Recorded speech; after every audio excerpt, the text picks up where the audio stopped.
No. After 30 seconds, the stage starts like, Oh, really? yeah. Okay, we should not have that For happen. copyright thing here. Okay. I learned the hard way. Okay. Oh. Okay, we'll work on the fade out. What's up? What's up, everybody? Amber Vilhauer here with co-host Isaac Stegman, our favorite Mike Michalowicz, and special guest Darius Mirshahzadeh, author of the book, The Core Value Equation. What's up, Mike? What's up, brother? How are you, man? It's lovely. Our new computer. Change in my pocket, going ding-a-ling-a-ling.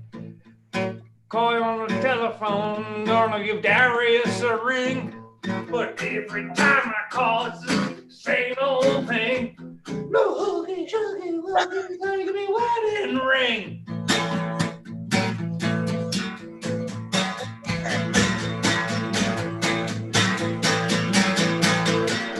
All right, I'm done.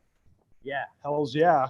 So, Mike, I have to ask you, did your Pump Up song change to No. Hero? It's still Jukebox Hero, but on acoustic. From the song that we were listening to before we launched Author Up Live. Oh, so here's the deal. That's my on-stage Pump Up songs. Like when on my contract, like you have to have like on a rider. It's like what song does the keynote guy walk up to? Yeah. So it's Jukebox Hero. But behind the scenes, I listen to Times Like These by Foo Fighters. I crank that. I do it before every speech, every single time. Any conference I do. You witnessed it. Like that's the tune. That gets I was me mentally. trying so hard to remember that. Well, Can I ask a question? Please. Mike? When on your rider, do you have anything like besides the music? Do you like say it has to be like a certain type of fruit, like hand washed or pink M&Ms? Yeah, like pink. So my D bag is what you're saying. Am I No. I didn't know what a rider was. I used to do like DJ parties, and these riders would come across with crazy stuff. So I haven't heard that term in a while. I didn't know if you had special requests. So no, but kind of. So those things, but my agent does. So my agent's actually my sister, and she left her professional career to start representing me as my business was growing, and now works with other speakers and stuff. There are little like hooks and tricks they put in there for contract verification because so many people don't read it and then they fail to meet things. The big thing for me is when I'm on stage is that they have stuff to write on, like whiteboards or flipboards or whatever. And shockingly, there was few. So she put a thing in there about the specific type of marker. So when I arrive, I simply say, is this, whatever it was, the Scripto 7 red here? And if I do, I know that all the flip charts and stuff are right. That's a trick in the industry, is having something specific. So that's what she put in. Nice. Cool. Sorry. I don't think, I love you. I don't think you're a D-bag. I love you Just a little bit. You think I'm a little bit of a D-bag. Last time I saw you, you're like, hey, D, what's up? I'm like, D? I mean, D-bag. I mean, my first name starts with a D, so you can call me a D-bag. Well, yeah, I guess I could. Never. No. Well, I'm super happy to have us all here. Mike, you were actually the one that introduced me to Darius. Mm-hmm. And now here we are in Austin, Texas. We flew down to hang out and spend the whole day with Darius. It's been amazing. Oh. Been reading his book, Core Value Equation. We've been talking about you a bunch too all day long because of Fix This Next. So like, you're the man. You brought us all together. Thank you for that. Well, you're welcome. But Darius is a stud. We go a little ways back through GOT. Yeah. And he reached out. He's What like, I'm is thinking about GOT for people who don't know? it stands for Gathering of Egos. We just call it T. Game of Thrones. Game of Thrones. Game of Thrones. Yeah. Gathering of Egos, also known as Gatherings Titans. But the premise behind this group is it originally started, Darius and I started in different groups, but it started off as a different group called Birthing of Giants. And the whole idea was 100 entrepreneurs a year would get together with the potential, you had to apply for this, you had the potential as deemed by this authority to be the next great entrepreneur of like the generation. And out of this, Michael Dell was one of the original founders. It was used to be called ACE, whatever, became an original founder. But then there was like, in my class, 1-800 Got Junk, co-founder of Burt's Bees, Rob French. All these businesses came out of it. And Darius and I met through that. And it formed into this ongoing organization. We've met for now 20 years, I think. This year we had to skip because of COVID. Yeah, it's a bummer. Oh. So next year, Darius like, I need someone to launch. I said, launch. It's Amber Vilhauer. Stop what he's saying. Yeah, no, if you want to sell books, if you're dead serious, and in this group, there's no bullshitting around. You just say your truth, and either you act on it or not. And Darius is like, I'm in. I said, great. And I said, you're gonna sell a lot of books, bro. Yeah. I said, bro. I ended it with a bro. I'm like, you're gonna sell a lot of books, bro. And I was like, thanks, man. No, at first I was like, dude, why won't Michalowicz just tell me more? And then I was like, no, he's literally handing me the keys to the castle golden platter. Dude, thank you. Thank you. Amazing. So, hey, seriously, I've been gushing about Amber and you for like, it's kind of weird now because they're like, why do you? Hold on, did you say it's superfluous and you? Here's how you say it. Like, dude, I've been gushing about Amber and you. Yeah, I swear. Yeah. I swear to God. Yeah. I promise. I wasn't saying anything. No. It's like it changed my life. Like, dude, like I didn't realize the gift you were giving me. It's been really cool. I would argue the most important. Excuse me. Yeah. Hello. I think we're gonna get that. So, should I take a call live? Yeah. Yes. Hot seat time. Buckle up. Yeah. Hey, who is this? That's not how you answer. Who is this? Hello? Hello? Chinese telemarketing coming in. One more time. Who is this? Oh. Hello? Yeah. Who is this? Oh, I know. You're that on a one. live broadcast. That's why I'm being a dick. Oh, I'm like, what? So, So you're busy. no, I'm not really busy. So I am busy. I'm on a live broadcast with a team. We're talking about Fix This Next and other stuff. And just so you know, this is my web developer, Liz Dobrinska, who's here. Oh, hey, Hello, Liz. everyone.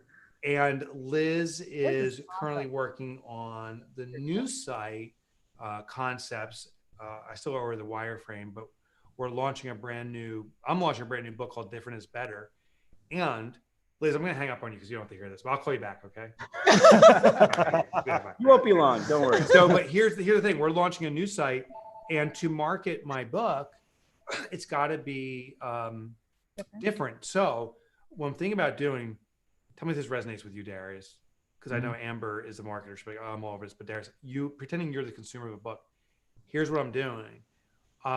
Doing a live production of the book. The website, I got the domain now. It says Watch Me Write or Watch Us Write, because my co-writer AJ is there. Watch Us Write. And the entire production of the book is going to be broadcast live, just like the Truman Show. Remember that movie?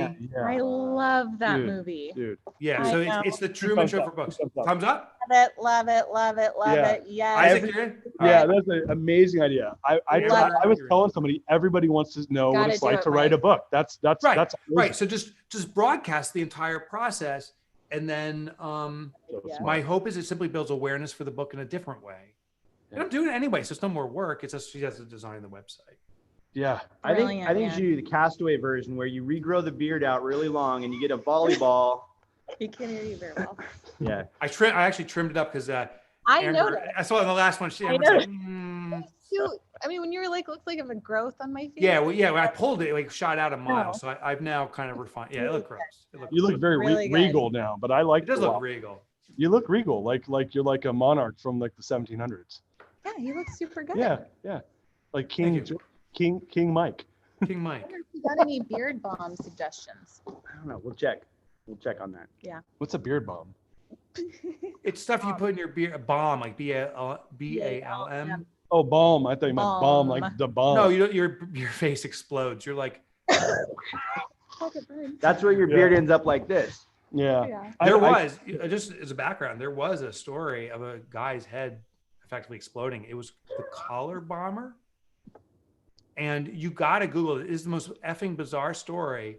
There was a guy who had a collar that was a bomb, and he robbed a bank, and the bomb blew up. And So you can imagine what happened to his head. Needs to Google this article right now. Google collar bomber. It happened in Pennsylvania, my own backyard. Pennsylvania. What Western or Eastern Pennsylvania? Eastern, of course. We're all the That weirdos. is the goddamn Hey, story. listen. I come from a long line of Western Pennsylvanians, so Yeah. I may have to go to town on this. Western Pennsylvania is so weird it comes back to normal, you know? It's like such a full loop. Yeah. The Eastern PAers, oh my God. So They're we like should New Jerseyans. probably talk about core values too. So we have Darius on here who just wrote a book on the core value equation. We got Mike who's got amazing core values that we should hear about. So let's I let's do roll want to into hear that. about your core values. Yeah, I was getting distracted there. So here's something interesting about core values. Core values, in my opinion, is the representation of who we are intrinsically as individuals, and then have the business be an amplification or manifestation of it. I think some businesses try to reverse it and say, what's our business core value? And then we try to adhere to it, but it's not consistent. I think the opportunity of a small business owner is, what's the rules I live by? And these are intrinsic. So like, you know, I goof around, I'm goofy, and it doesn't resonate with everyone. Some people are like, oh my God, can Love that I be about serious you. for a second? Best. And so it polarizes. Some people are like, I love it because like, why does life have to be so serious? And other people are like, this guy's an idiot. But that polarization becomes a great filter to bring in your tribe. So I did actually a thing, and I encourage you all to try this out. I reached out to friends I haven't talked to since college and high school, and current friends, and said, if you were to define me by 5 or 6 adjectives or phrases, what would they be? And I looked for the commonality across all of them, and I'm like, oh, that's my values. It was a great way to identify it. So overly optimistic, but always optimistic, goofy, rarely a dick, sometimes a D-bag, rarely a dick. So I came up with my rules. And so I have one rule. It's actually the favorite here at the office, is no dicks allowed. And what that means is we as a business won't work with people that are dicks. It's just not worth it. And we have to live by that. So anytime I demonstrate a dickish behavior, I will beat myself up for it forever, and I will not permit myself to do it again and need to correct it. And that's true for all my colleagues here. You know, my website has to be a non-dickish website. I'm not a pontificator. I'm not like this, look how amazing I am, you can be like me. It's like, I'm just a guy that has some advice and experience that may serve you or may not. So those core values become filters throughout the entire organization. And what's your spin? Yes. I mean, no. I mean, I think that. Yes, I mean no. Yeah. Yes. By that I mean not so much. No. No. I fully agree. I believe that when we are authentic to what we are, and it's funny that you called up your friends and asked them. I say, what would people that truly know you and love you say about you were your best qualities at your funeral? And that's what would you feel like if they were really going to be honest about who you were? What would they be talking about? What stories would they tell? And that's another way of getting there as well, you know? And so I think it's when we are fully unapologetically own who we are. This is as a person, right? When we're talking about personal core values. For a business, it's the same. And it depends on the size of the business, obviously, because you have different constituents involved. But like, what is that business at its core? What do they really stand for? Forget about just the CEO. I'm talking about the company, the organism of the company. What does it stand for when push comes to shove? No matter what. What are they unapologetic about? Quit trying to fucking please everybody and just be what you are. And when you're that, then you can take that. And my book's about discovering, design, implementing, rolling it out, and then turning it into what I say is the language of the organization. So then you can supercharge execution and strategy. And so to your point, which is I think the greatest part about core values, is it creates this unquestionable filter for every single thing you do. So I agree. Yeah. And some, I take it back, many people get scared about putting it out. I mean, they say that's their core value, but they're not consistent with it. They're like, well, I got to placate to what the world wants. I got to adjust. It's funny. I just reached out to some gyms. So I had an idea. I'm working on my new book, and I had some ideas, and it's a marketing book, and basically really amplifying your value. And so all these gyms around here are about transformation. We'll take you from here to there. And I noticed in all the gyms in this area, they had their clients before and after pictures. Well, I had an idea. I said, instead of doing the same as everyone else, why not get like those funhouse mirrors where you see one fun house and you're like super squat and fat. Another one stretches you out. And like, why not put funhouse mirrors out? And the squat fat one says before, and then the lean one says after. It says we can transform you, right? This is what they stand for. It's not transforming their clients; it's their new client. I can't tell how many gyms said, that's too risky. That's not. We don't do that. But I'm like, that's what you say you do. Of course we do. I'm like, then do it. Like, no, I can't do it. Yeah. So core values, it's not just stating them; it's living by them, and that seems to be the biggest challenge. Yeah. And do you know what though? And this is like probably a great representation of yourself, is that people are thirsty and dying for that authenticity. So when you use that example of those businesses, no, Mike, I want to go look like everyone else that I'm not and bore my clients into not giving a shit. Yeah. Right. I mean, like how many times have you gone to a gym? You're like, oh, I'm going to join this one because he has this before and after picture of this one person. 0 times, because that's Jenny Craig's been playing that out for 25 years. But to your point, if you do it differently, then at least they're like, oh, this place is fun, or they're enthusiastic, and maybe you're going to your point, resonate with people to get them to come in and want to be a part of your tribe. And that's where values have this opportunity. I say they're the most valuable asset you have in your organization. And to your point, they're the most underutilized and underleveraged. So no question, sir. No question. We have a question coming in really quick. Oh, do you have something else to add? Well, I just have one final thought is when I was writing Fix This Next, when I was writing that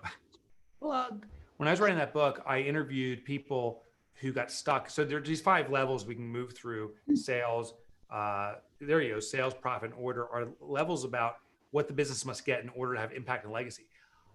There's a lot of business owners that once the business is at order, meaning it runs itself, they're making money, it's become a cash ATM. They're like, I'm done and I'm hitting the golf course. And I'm not even playing it. I'm not judging this, but consistently when I interviewed those people on the golf course, I don't know if it was round 500 or round 50, when they said, is this all there is? And my sense is they ignored their values. They had something and it was beyond make money and make time. There was this thing about transforming others, about being of service. And when we don't live into those values, I think the day is going to come for all of us if we didn't live into our values that we're like, I missed something, or is this all there is? So I think there's something greater going on. Yeah. So I mean, like when you say that, my take is you're landing right on this, like living in with purpose in mind, right? And that like these guys are like out there swinging their clubs and like, yeah, this is fun, but there was something that got them there, that stress, if you will, that friction around getting there.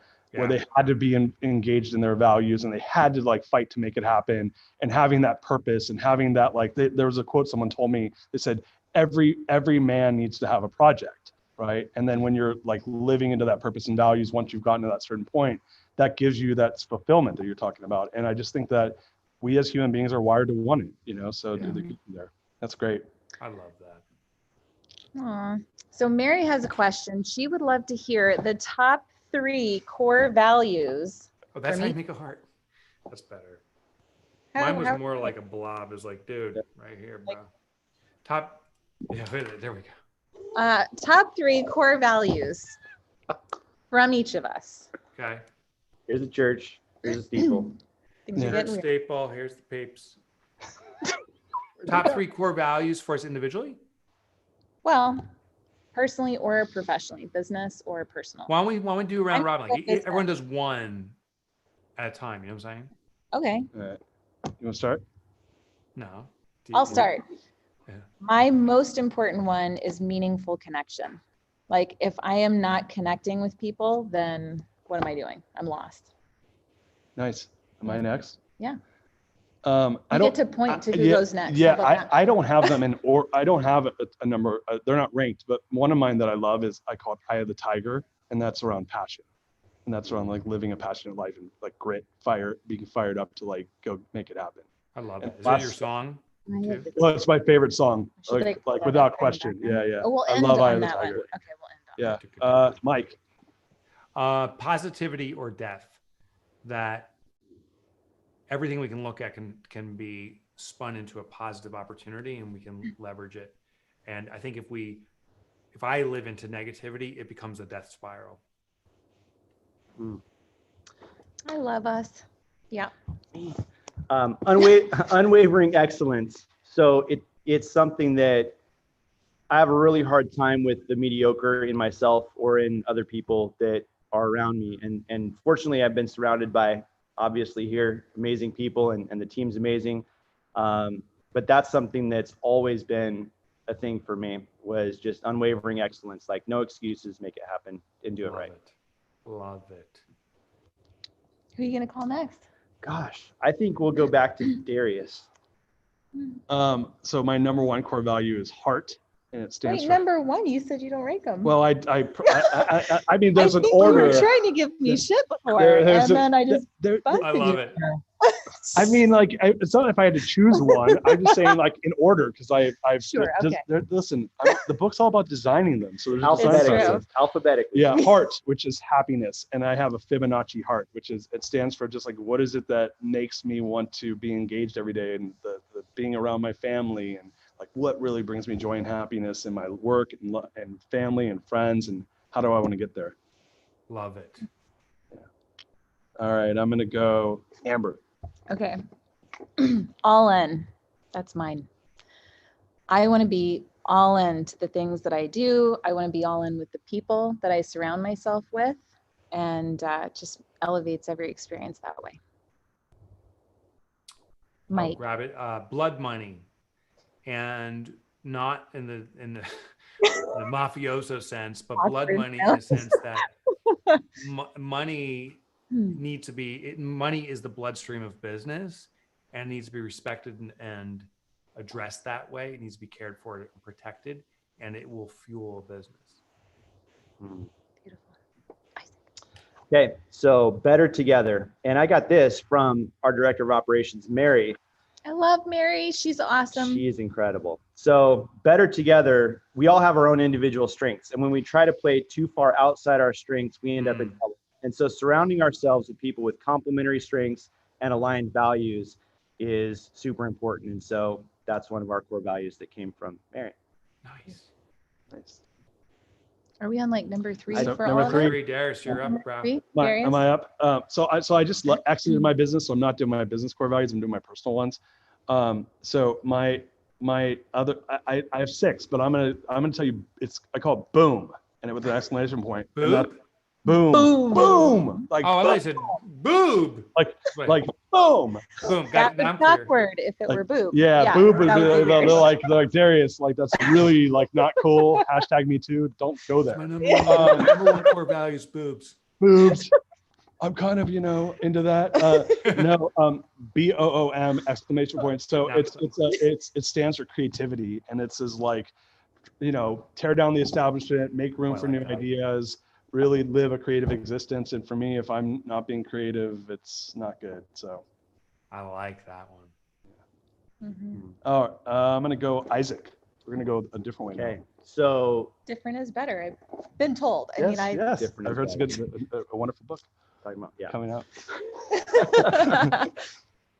Loyalty or commitment. I mean, that's something that is getting more and more rare in today's business ecosystem, and that becomes more and more valuable.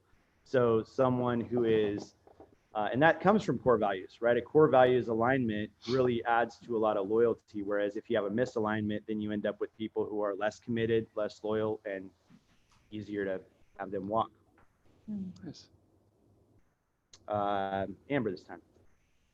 My last one is fulfilled. I want to be fulfilled in every moment that I can be. And I want my team to feel that fulfillment in every task that they do, every email that they send, every team interaction or client interaction. Fulfillment is huge for NGNG. Nice. And doing a little cleanup hitting here, give to give. And I understand the idea of give to get, but it also sounds manipulative to me. Like, oh, I'm giving with the intention of receiving. And so give to give as give for the joy of giving. So there is a benefit, but it's just contribution, particularly unexpected giving. That's the coolest. I love that. Yes. I'm curious from the viewers what your favorite core value was of all of the ones that you heard. So drop a comment below. If you have any other questions for us around core values, drop that in comments below. Bringing this back to Fix This Next for a moment. I'm going to open it up to the room. Is it possible to achieve impact and legacy without fully living into your core values, having aligned core values, like defining them, living into them, aligning with them? Is it possible to achieve the top of the hierarchy? Legacy, or is that impact? What is it? Impact or legacy. Oh, Yeah. I mean, I think it's Russian roulette. I think you might end up somewhere in the ballpark, but it's closing your eyes and pointing and shooting, and you may get lucky. Luck. We were just talking at lunch about luck is not a strategy, essentially. Yeah. And so you may get lucky, but in order to have the best chance of survival and having a thriving business, it's you drastically improve your odds when you start with core values, and that's going to just really line everything up from there. I mean, you want, Mike, do you want to take it from here? No, I was like to do that clicking noise where you think I'm going to talk, but I don't. No, I was going to say, so like, I think there's a really good example of this, which is Uber, right? And so they created a ton of impact. And the legacy of Travis Kalanick and his group is not what he probably wished it was, because they had toxic core values. They probably were authentic to who they were. But if you had said, hey man, I'm going to give you this opportunity to become a billionaire and create this mega crazy company, but you're going to play by these rules that once you get really big, it's not going to scale and people are going to like basically make you quit. Would you do it? And I think he might say yes, he might say no, he might do it differently, but I would say the legacy that he's left is kind of a double-edged sword, which is they were authentic to their core values to the point of toxicity, and the legacy is both good and bad. So I think it depends on what legacy you're trying to leave. I do think that core values equal your results, you know? So I'm not going to like bash on him. I would want to create an Uber. I just wouldn't want it to be a toxic environment. So my legacy, I'd want it to be more on the positive side. I remember a story. I'm going to totally bastardize this, so just hang with me. I think it was Fender guitars, but it could have been someone else. But I think it was Fender. And Fender, they make the Stratocaster, one of their most famous lines, and it's an excellent guitar. And one of their corporate values, which was the value of the owner, the founder, was superior quality, to make something just extraordinary. And their quality over the years was declining. And this is a generational business now, so there's future generations in it, not family generations, but just, you know, it's been around for 100 years, whatever. The quality was so bad that they were on the verge of bankruptcy. The new president came in and went right to the core values, and he came out. He off the line. He pulled the entire manufacturing line together. Picked up one of the guitars they just finished making. Said, "This is a $2,000 guitar," and he just took it and started smashing it. And he goes, "We're making shit here. We're making shit because we need to be. We're embarrassed by this. This is not the Fender reputation, because we got one shot left and there's not much time. Because we got about 6 months to turn this around. We're making quality, and otherwise we're throwing it out." And it turned the organization around. And now it may have not been Fender, it may have been Ibanez or another guitar manufacturer. I'm pretty sure it was Fender. But the story that's important is adherence to our values has to trump the quick dollar, just making money. It has to be way more significant. And that in turn will bring the right money, which is usually a lot more money. Yeah, that's such a cool story, man. Any questions for Mike? I mean, so what are you doing later tonight, Mike? Yeah. What are you wearing? Yeah. Nothing. Wait. He's going to be dancing to Eye of the Tiger. And Are those shorts? No, I mean, I'm so pumped for you, bro. And I'm so happy that you've crushed it with your books. And I'm just glad that, I can't wait we've to read become the next friends. one too. Yeah, me too. How's your book journey going? I got a question for you. I'm in the heat of it. It's been awesome. I mean, it's been amazing. How many pre-orders do you have? I'm at close to 4,000 pre-orders right now. 4,000 pre-orders. Mother Lord Jesus, that's huge, dude. And now he launched a live streaming show called The Greatness Machine, and he is a machine. He is how many? You've gone live 24 times in 2 or 3 weeks. Yeah, like 2 weeks and 2 days. Yeah. And he is interviewing epic people and they're having amazing conversations, but it's highly entertaining. Mike, you would love it. He like shows up and he's dancing and singing and there's comedy and there's crazy shit that happens. Yeah. He's great. He's fully like self-expressed. It's awesome. I'm telling you, man, like you gave me such a good gift by hooking me up with Amber. My joy. Again? It's Gee true. whiz. That's true. I would do a live stream. I'd be like grinding, like trying to figure this out by myself. And this is hard. I told somebody, I said, book launch, in my opinion, is harder than writing the book. That's like, I kind of feel that way. Yeah, it's not even like that's fact, right? So writing a book is a year of your life. Promoting a book is the life of your life. Like it's the rest of it. Yeah. You know, I'm still promoting like Profit First. I finished, I don't know, 7 years ago, the first version. I was just promoting right before I came on here, doing a presentation, inviting people to get it. It is a life journey.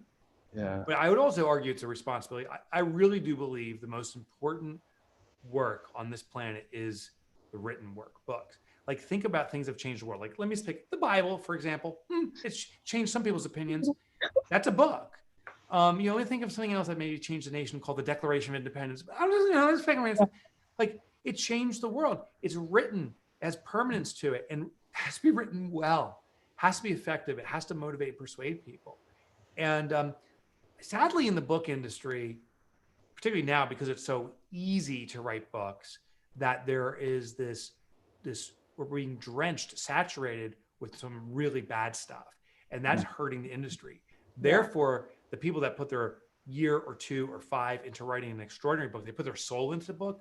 Yeah. We have a responsibility to outsell the distraction of the crap. So it's harder than ever before, but we got to step up, bro.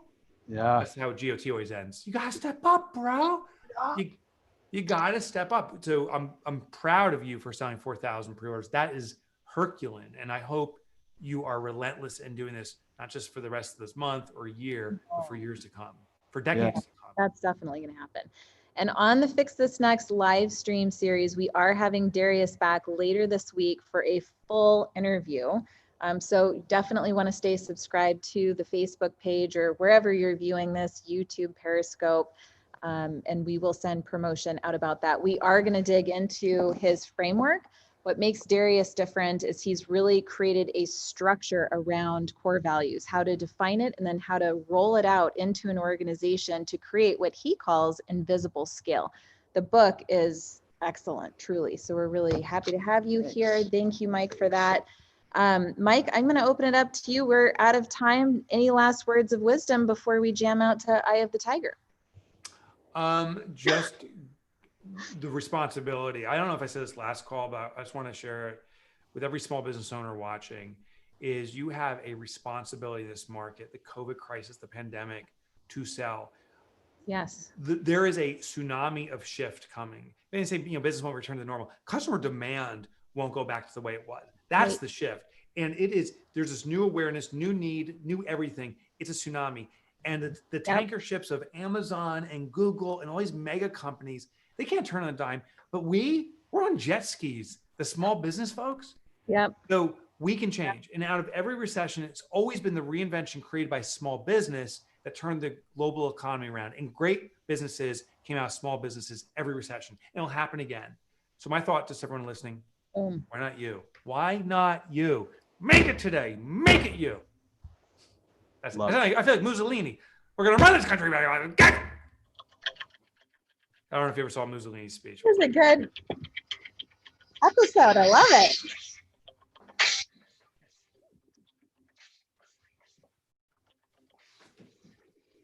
Darius Mirshahzadeh.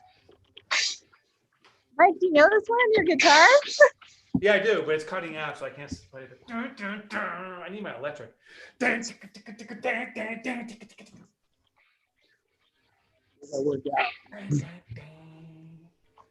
gotta do the Rocky Balboa walk around.